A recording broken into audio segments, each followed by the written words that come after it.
नरसिंह रमेश कृपाजलधे सुरवैरिहिरण्यविदारणतः नरलोकहिताधरतः सततं विजयी भव यादगिरीश विभो करुणारसपूरविधेयतया सुरबालकबाधनिवारणतः सममेव विदारितवानसुरं विजयी भव यादगिरीश विभो नरकेसरिरूप निरूपणत सुरशेखररूप निरूपकताम् गमयन् शमयन् नरलोकरुजं विजयी भव यादगिरीश विभो जनताभिमतार्पणशीलपते भवभीतसमुद्धरणैकमते सुरनायक नायक लोकपते विजयी भव यादगिरीश विभो नरलोक भयानक रूपमिदं प्रथितं रचयन् नरलोकभियाम् सकलस्य तु शान्तिकरोऽभिमत विजयी भव यादगिरीश विभो अवतार गणेष्वति चित्रपदं नरकेसरिमिश्रितरूपमिदम् प्रकटीकुरुते घटिते घटनां तव दिव्यविधां नरसिंह विभो करुणाकलयाखिललोकमिदं सकलार्थसमृद्धिरमाभरणम् कलयञ्जनिकारणकारणभो विजयी भव यादगिरीश विभो पिता श्री नृसिंह विभुश्री नृसिंह गतिश्री नृसिंह धनश्री नृसिंह भजे श्री नृसिंहं भजे श्री नृसिंहं नृसिंहं भजे यादशैलेशमीशम् न मे ज्ञानमात्यन्तिको भक्तिभाव न मे साधुचर्या त्वमेवासि सर्वम् इति वापि विश्वास ऐष त्वदीय त्वदीयोऽस्यहं सर्वमेवं त्वदीयम्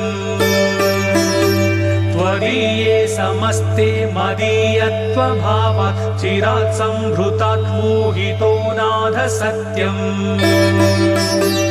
इदानीं तु लक्ष्मीश सेवा विशेषात् निरस्तं हि मे मोहजातं समस्तम्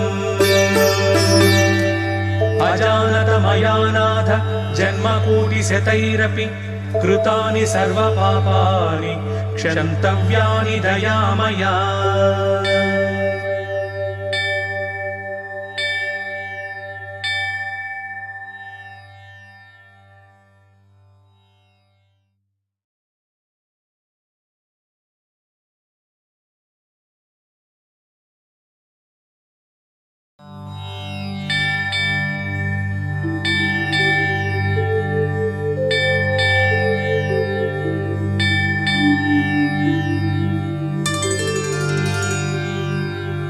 लक्ष्मी नृसिंहललनां जगतोऽस्य नेत्री मातृस्वभावमहितां हरितुल्यशीलां लोकस्य मङ्गलकरीं रमणीयरूपां पद्मालयां भगवतीं शरणं प्रपद्ये श्रीयादनामकमुनीन्द्रतपोविशेषात् श्रीयादशैलशिखरे सततप्रकाशौ भक्तानुरागभरितौ भवरोगवैद्यौ लक्ष्मी नृसिंहचरणौ शरणं प्रपद्ये देवस्वरूपविकृतावपि नैजरूपौ सर्वोत्तरौ सुजनसरुनिषेव्यमानौ सर्वस्य जीवनकरौ सदृशस्वरूपौ लक्ष्मी नृसिंहचरणौ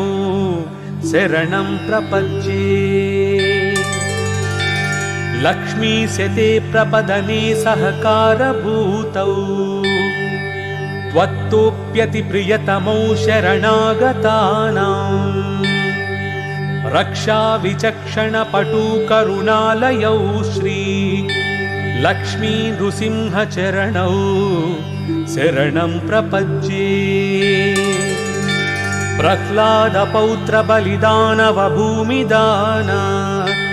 कालप्रकाशितनिजान्यजघन्यभावौ लोकप्रमाणकरणौ शुभदौ सुराणां लक्ष्मी नृसिंहचरणौ शरणं प्रपद्ये। कायादवीयशुभमानसराजहंसौ वेदान्तकल्पतरुपल्लवटल्लिजौतौ सद्भक्तमूलधनमित्युदितप्रभावौ लक्ष्मी नृसिंहचरणौ शरणं प्रपद्ये।